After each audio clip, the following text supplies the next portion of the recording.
Hey plant fam! Welcome back to my channel. If you are new here, my name is Jaclynn. This is my jungle, and if you're not new here, thank you so much for coming back. I really genuinely appreciate you, and I could not do this without you guys. So I am really excited for today's video because it's one that I've been wanting to do for a little while now. I have been growing anthurium for probably, I don't know, like a year and a half, maybe 2 years tops, with like a few of them. I had a couple of smaller plants, a couple of little seedlings and things like that, and I definitely made a lot of mistakes, but through those mistakes that I made, I learned a lot. And something that I learned about anthurium is that they are not nearly as scary or as difficult as I thought they were. So they've actually grown to become one of my favorite genus in general, and I enjoy growing them so much.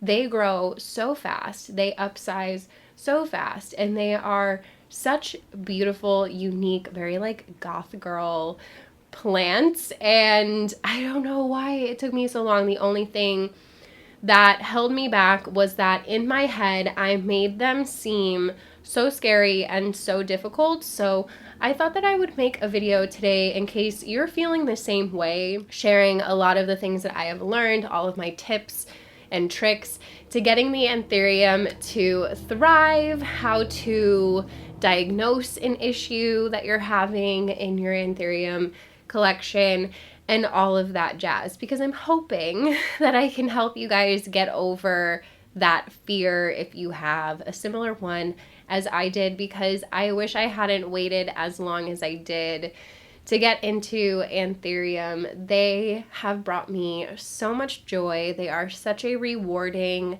genus of aroid to grow because they grow so quickly and they are such robust plants that I just don't know where the idea comes from that they're so difficult, but we are going to touch everything today, including the humidity, because it's a big thing that people ask me about with anthurium. Now, the first thing that I do want to say before we get into the general care for anthurium is that each species is going to be slightly different. So you are going to have some anthurium that are a little bit more finicky than others, the same way that you would in any genus. You guys know how much I love Hoya, but there are definitely some that I just don't enjoy growing because they are a little bit more finicky.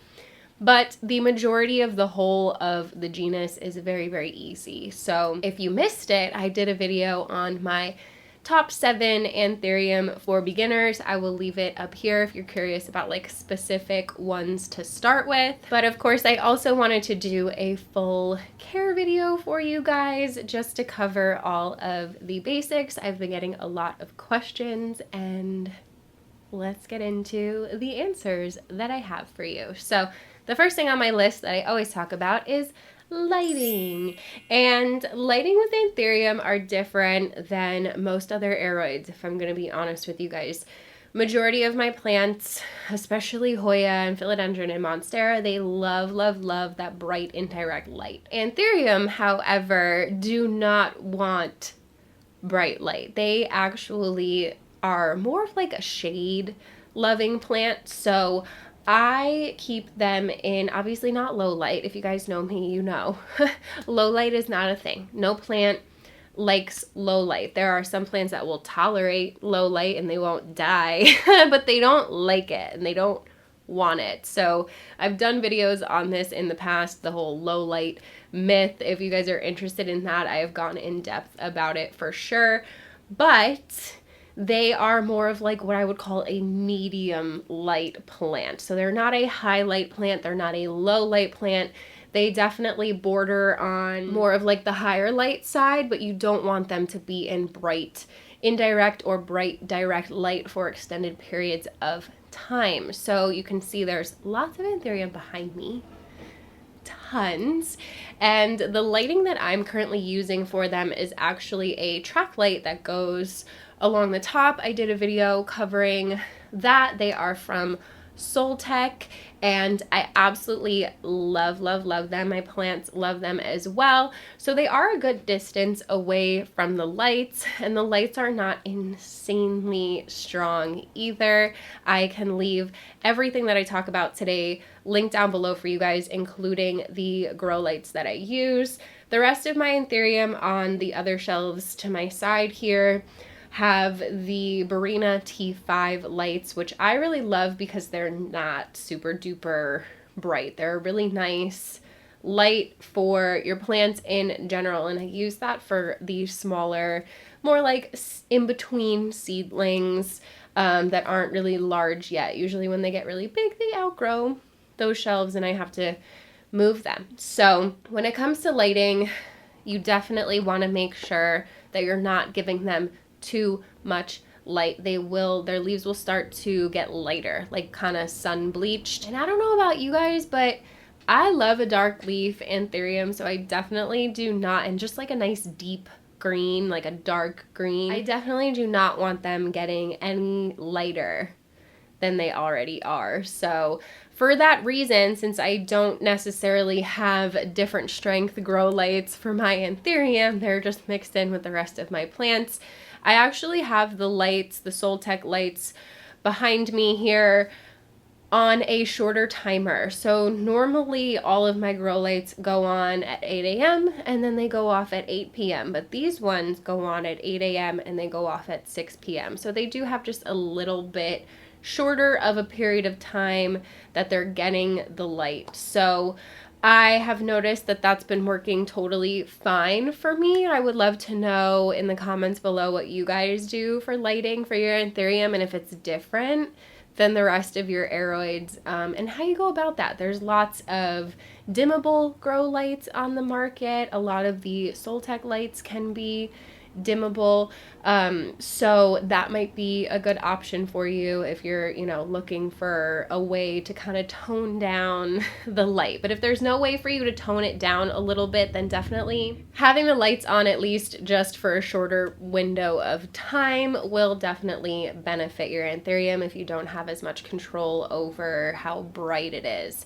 So that is something that I think is really important that I didn't know about anthurium. I thought that I wasn't giving some of them enough light, and then they were still thriving. So they really do not need that super duper bright light. Okay, so the next topic that I want to tackle with you guys for anthurium is watering. And this is quite possibly the most important aspect to keeping your anthurium healthy and beautiful and thriving for you. Girl, do not be inconsistent with your watering. And that is coming from somebody whose middle name is inconsistent watering.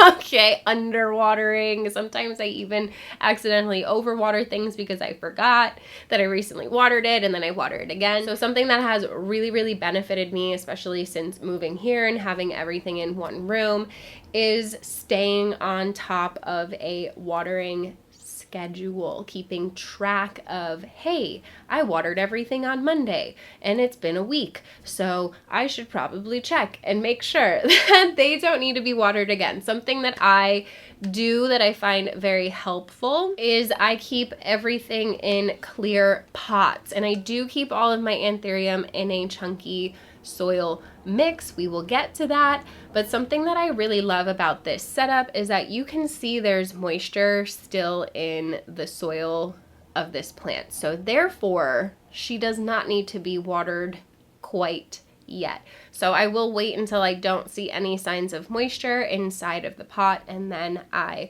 will water. But the key to watering your anthurium is making sure that you're not allowing them to sit dried out for an extended period of time. So there are going to be different watering schedules for different types of anthurium, but a way to combat that is to just use a different medium or a different pot for the ones that maybe are a little bit thirstier, so maybe not as chunky of a soil, or you use tree fern fiber, which holds on to moisture for a lot longer than, say, sphagnum moss.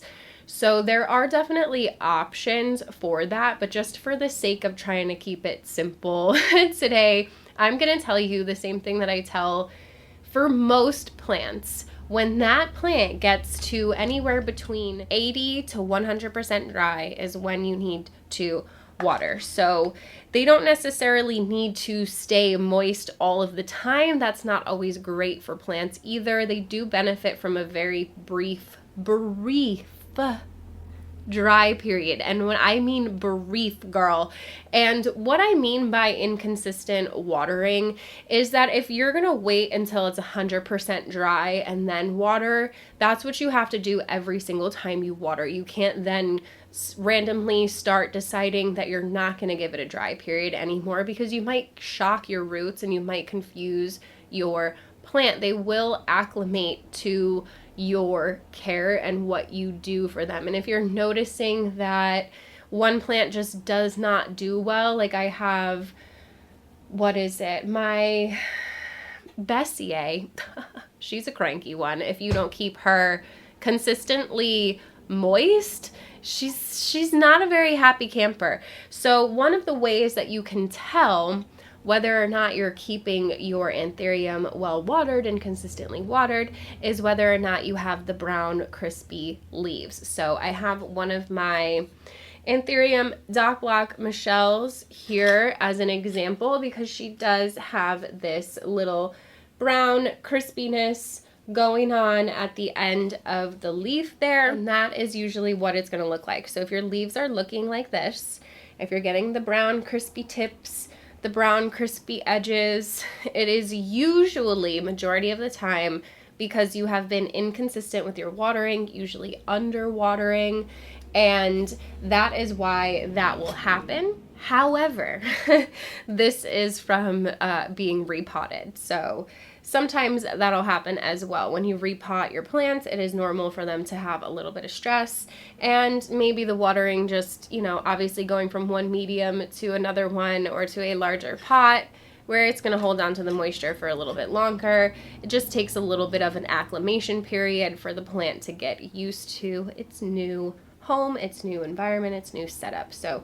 that is why you'll get those brown crispy leaves. Look at her new one. Oh, she's so good. The emergents on this plant are just stunning, and she hardens off to this really beautiful dark green. She does hang on to some of like her pink in the veining and around the edges, so really big fan of her. If you can get your hands on one of these, really easy going, easy growing. Another thing that can happen when you're inconsistent with your watering, or when your plant is having a hard time acclimating, is the leaves get not necessarily stuck, because they don't really grow in the same way that other aroids grow, but they do kind of get deformed. So they get stuck on themselves almost. And this is a pretty decent example of what can happen to your leaves if you are really neglectful to your plant. That is not why this happened. This happened because it was in transit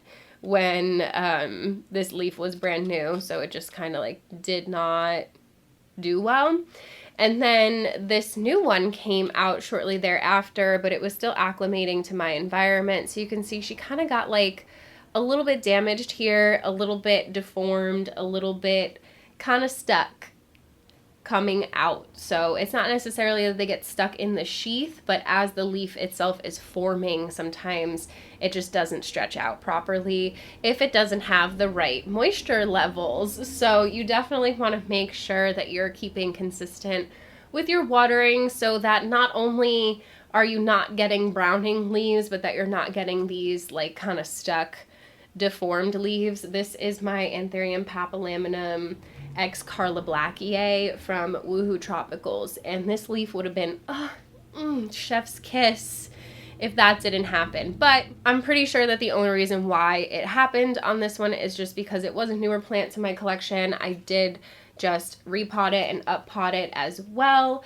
So it's just having a little bit of a rough time acclimating, but I think that the next leaf that comes out should be literally perfect. Look how dark it'll get. This one's not done hardening off yet, so I'm very excited to see what this one's gonna look like. But that is definitely something that can happen. You can see on my Bessier that it happened as well. Sometimes you'll get a little hole where it tears, and then over here you can see she kind of got a little bit stuck on the side and it deformed her ever so slightly. This one we will discuss too, and why she has that yellowing on her, because another reason why your leaves can come out wonky and deformed is not just the inconsistent watering, it can be the fertilizing. So anthurium are very, very heavy feeders. In case nobody has told you yet, they're hungry, girl, and they love to eat. So it is really important to make sure that you are feeding your anthurium properly. And I'm going to share with you guys exactly what I do and exactly what I use to keep my anthurium healthy, free of yellow spots, and well fed, because the yellowing that you see here on this Bessier is what will happen when there is a nutrient deficiency. It doesn't necessarily always happen around the edges like this. The whole leaf can start to go yellow prematurely, and it is definitely a factor, in my opinion, that it will give you some pretty wonky, deformed leaves if there is a nutrient deficiency happening in your plant. So it is purely environmental factors. So it is very, very important to make sure that you are feeding your anthurium every single time that you water. So I'm going to give you a quick little lesson on fertilizer in case you're not familiar.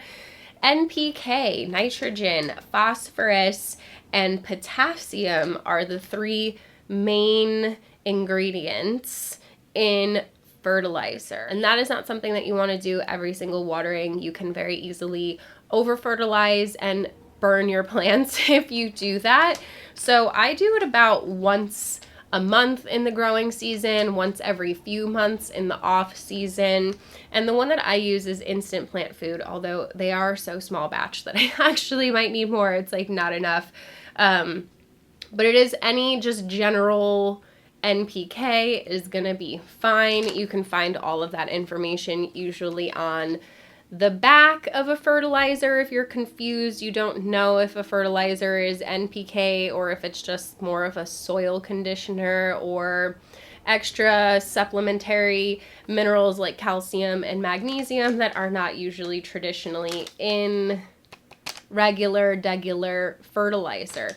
So there is a difference between the NPK and the other stuff, and the other stuff is just as important, and that's the stuff that you're going to want to put in every single watering. So I'm going to link the video up here. I talk about it all the time. It's a very important one to watch if you're confused about how to fertilize, what to use. I have a video talking all about everything that I use every single time that I water, why I use it, what it's for, all of that jazz. So definitely go and check that out. But for the sake of today's video, I want to show you the other stuff that I use, my two favorite products that help my anthurium grow, thrive, and look beautiful for me. So the first thing on the list is fish shit. Yay! You guys have heard me talk about this, probably not that often, but it is in the video about what I use in my water and why, if you're curious to learn a little bit more about this.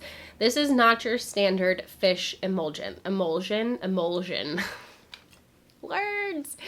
This is not your standard fish emulsion. This is literally concentrated fish poo.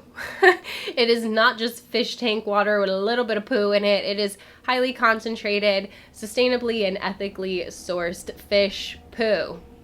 And let me tell you, the roots of your anthurium are gonna love this shit. All of your plants are gonna love this shit, but your anthurium especially are gonna love this shit. Anthurium have very robust, very prolific roots, and fish shit just helps them get the job done a lot faster. So this is a soil conditioner. It is not a fertilizer. This is a supplement that you can add to your regular watering. You can literally use this shit every day if you wanted to, and your plants would never burn or get any kind of negative effects from it. It is just expensive, so maybe don't use it every day. But I water my plants every 7 to 10 days, and I use this every single time I water. A little bit goes a long way with this. I've been using it for 2 years, and my plants love it. So if you're looking for really, really healthy anthurium, healthy plants in general, fish it. I'll leave, like I said, everything linked down below for you guys that I talk about today. And then you guys should know where I'm going with this one. This is my Urban Gardener Super Growth Elixir. And if you guys haven't tried this yet, I don't know what you're waiting for. This stuff is so good. And I literally call it like my holy grail. This is like crack for my plants. It helps them grow. Hoya especially really love a foliar spray, but all of my plants do. And my anthurium have benefited so much from this spray. I've talked about it a million times, so I'll keep it short. But you guys should definitely go and check it out. It's a USA based company. It's all natural, safe for the environment, safe for your pets, safe for the bees, and it is so good. It smells really good too, and it's really fun to spray. And I use this at least once a week on all of my houseplants, and my anthurium really love it. It just gives them a little extra boost. It's got kelp in it, and I will actually, this is just the larger refill bottle that you can buy, put this in the water as well. So this is what I use in place of a kelp fertilizer. Kelp fertilizers do not have NPK in it, so you can use them as often as you want to.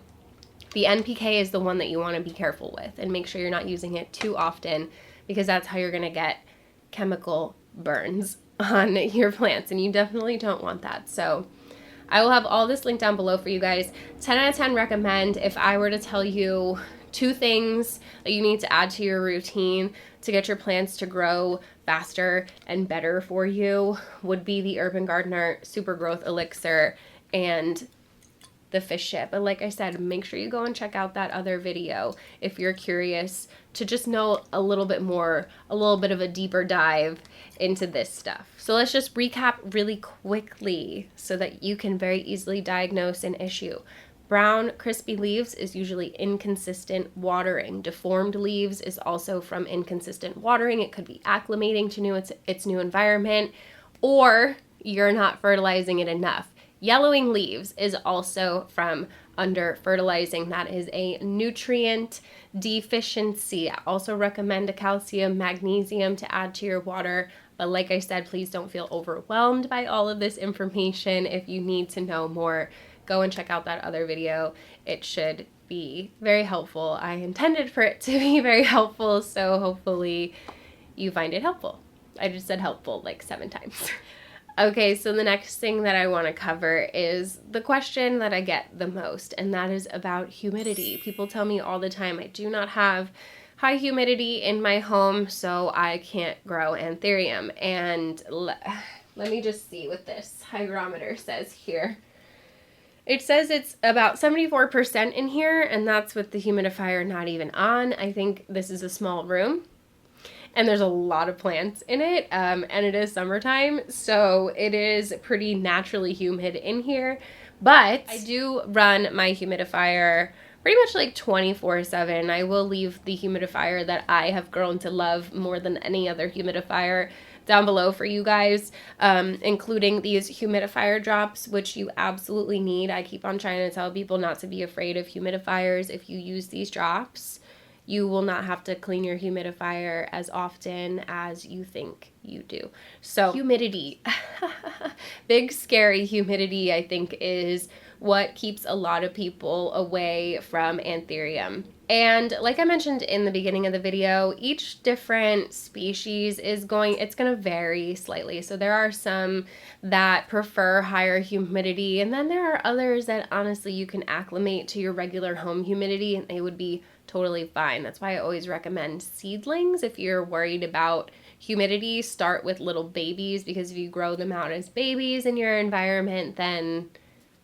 they're already acclimated to your environment and they're more likely to just continue to grow and take off for you. So they might not grow as quickly, and I think one of the benefits to having a little bit of extra humidity for your anthurium is just that it helps keep them moist, because like I said, they like that, and they like to be consistently watered. They don't like to have an extended dry period. So having a humidifier in the space actually just helps the plant uptake moisture from the air if it's not getting it from the soil. So like if you waited too long to water your anthurium, but you had a humidifier going, the stress to the plant is not going to be as severe, and you might not see as much damage, if any. So humidity is definitely important, but it's not the end all be all for you and your anthurium journey. So the more velvety type of anthurium are definitely going to be a little bit more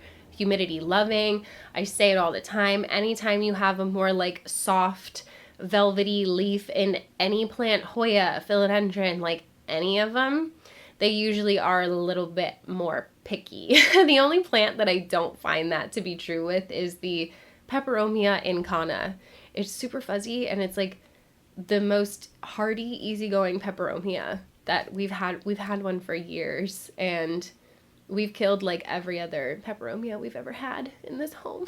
David went through a peperomia phase, and the incana is the only one that still remains, because it's like you can't kill the thing. It's very hardy. So that one's just an anomaly. That one's the exception, not the rule. For the most part, I do find that velvety, felted, soft leaves tend to be a little bit more finicky. So the Warocquianum, this Bessier, she's such a pain.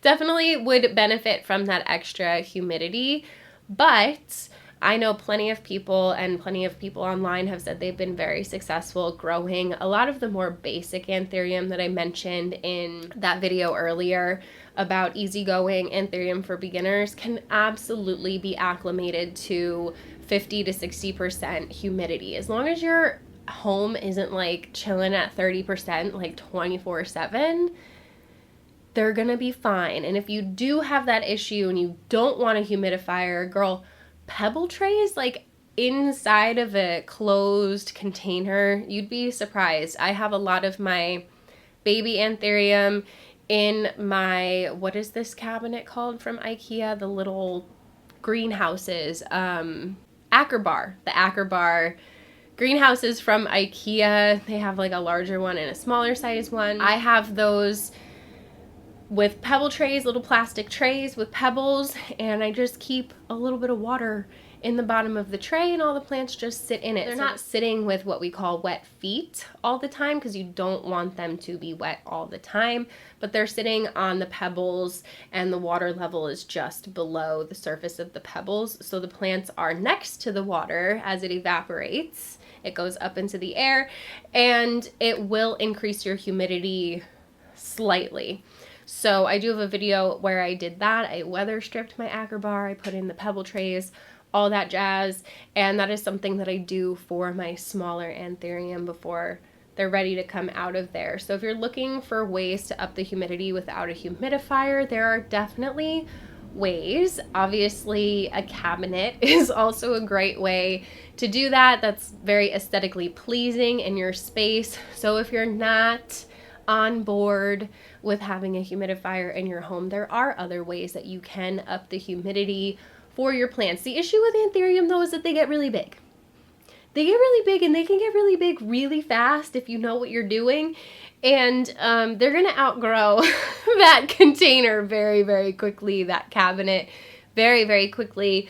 So those are all things to consider when it comes to humidity. I'm always going to recommend anywhere between 60 to 80% humidity for most of your plants. Any tropical plant is going to thrive in that humidity range. That is what I usually keep it between in here. That's why it's around 70% right now. The humidifier's not on, obviously, but I don't want that one factor to scare you guys away from trying anthurium. There's really no way to know until you try. So check out some of the cheaper, easier ones that are not going to break your wallet or break your heart too much if things don't go well for you. But I'm confident that if you follow all of the things that I'm telling you today, that you're gonna be just fine growing yourself some cute little anthurium babies. So the last thing, and let me know if I skipped over any questions that you guys have, leave them down below and I will do my best to answer them. So I always encourage you guys to like sift through the comment section and chat with each other. If somebody has a question that I haven't gotten to, feel free to help them out and talk to each other. I am looking into getting a Discord server set up for us, just for everyone. Don't need to be a member or anything like that, so that we can start talking to each other a little bit more, not just me talking to you guys only, that you guys can actually like talk to each other too. So let me know if that's something that you would enjoy in the comments below. So the next thing that I want to talk about with anthurium is the medium that you grow them in. So most anthurium breeders are going to swear up and down to you that tree fern fiber is like the best option. And sure, it's a great option, but it's not your only option. For me personally, I like a chunky soil mix. I've shown you my chunky soil mix many times. And for me, this just works better for my watering routine. So the soil holds on to moisture for a lot longer for me than moss does.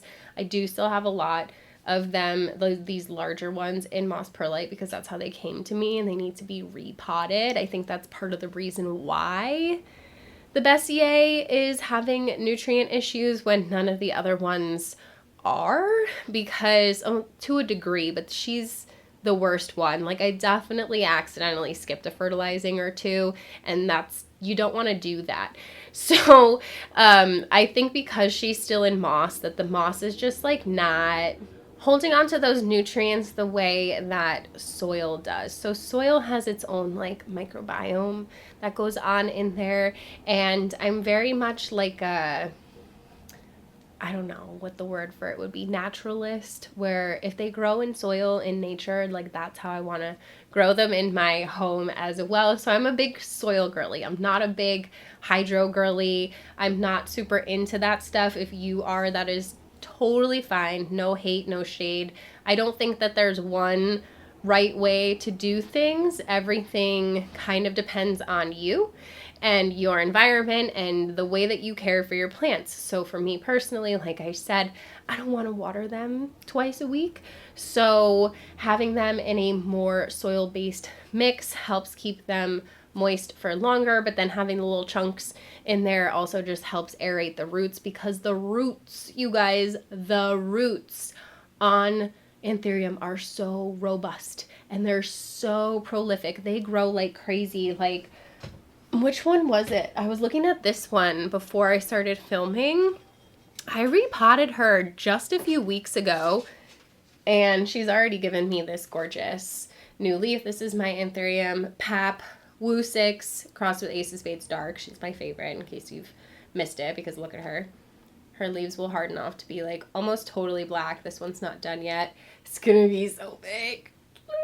But I recently repotted her not that long ago, and look at these roots already. These are not old roots. These are all new roots. It's not even like been a month, maybe. Which is crazy to me. So anthurium are very fast growers, especially if you up pot them often. So I've been growing Hoya for so long that it's been stuck in my head for the longest time not to up pot your Hoya, because they have very delicate, very small root systems. They hold more of their moisture in their leaves. That's why they're called wax plants, and they're very thick and succulent-y usually. Aroids are not like that, so they rely on their roots. Aroid roots are going to be a lot thicker. They're more like udon noodles, and Hoya roots are more like spaghetti noodles. You know what I mean? So They are so different in that way, and because their roots are so robust and so prolific, that if you don't continue to give them the space to grow, their leaves will not upsize.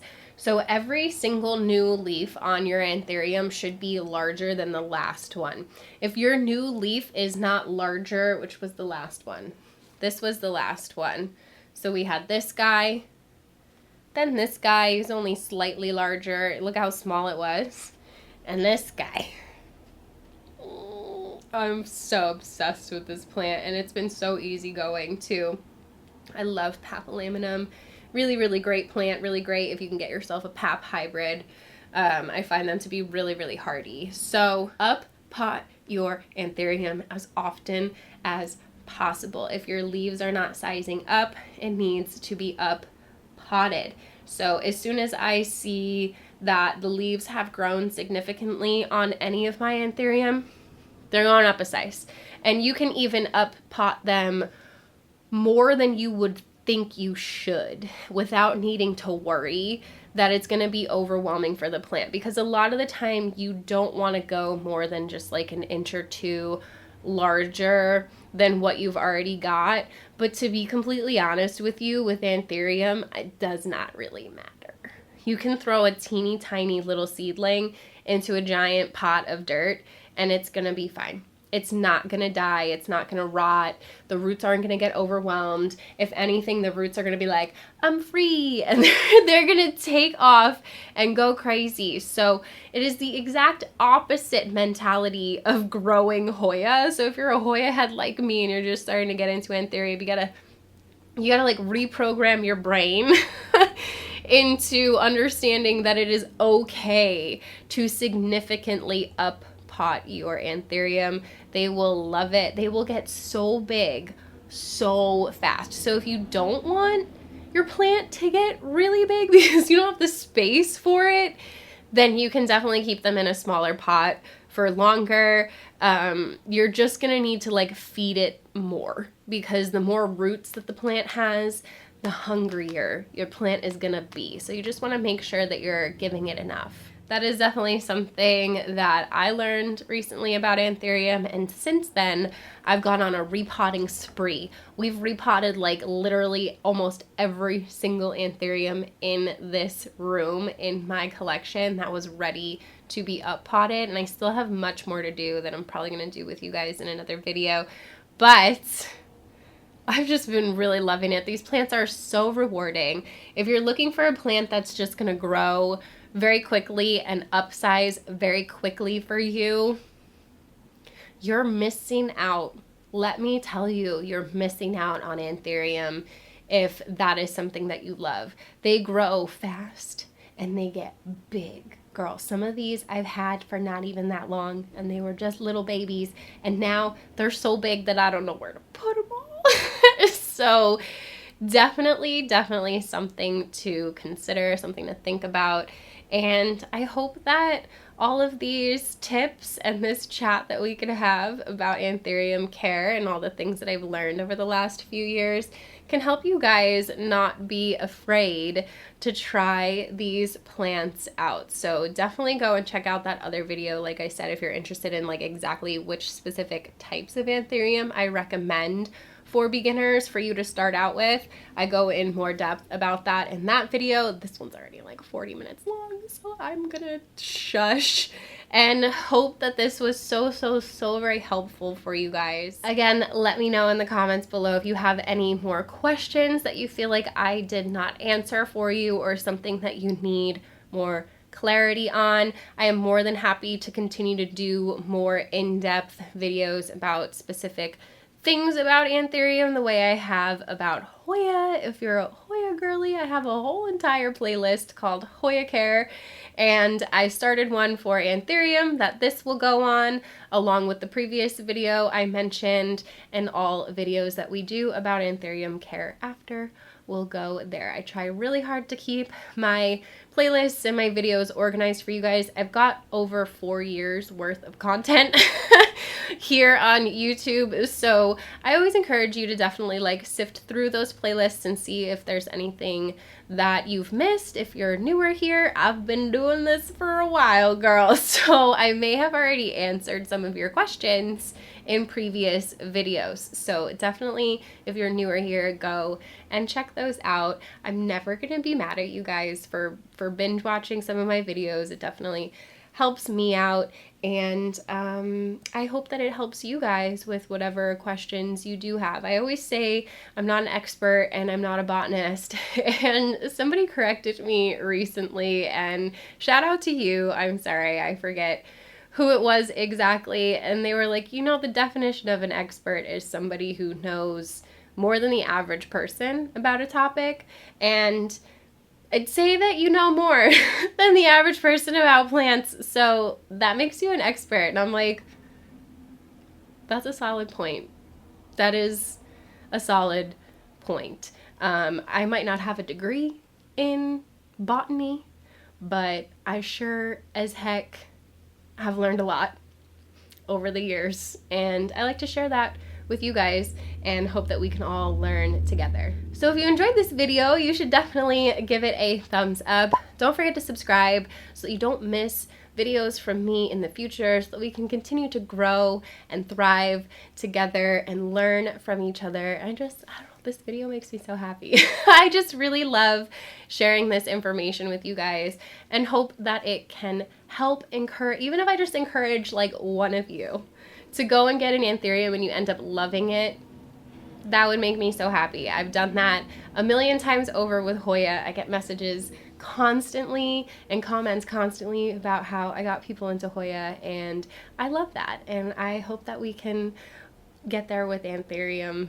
as well. So I'm gonna keep on talking about anthurium until the anthurium people come, or until I convert you all into insufferable anthurium lovers. So that is it for this video, fam. If you enjoyed it and you watched this whole entire thing, first of all, you're amazing. You're an all-star, and congratulations, you don't have a terrible attention span. You should definitely leave me some black heart emojis in the comments below in honor of this babe. She's just and it's one of my favorite emojis. So yeah, I love you guys so very much. I hope you're having a beautiful day wherever you are out there in the world. Don't forget to spread kindness. Don't forget to drink your water. Water your plants too. And I will see you guys in the next one. Bye. Do do do do do do do.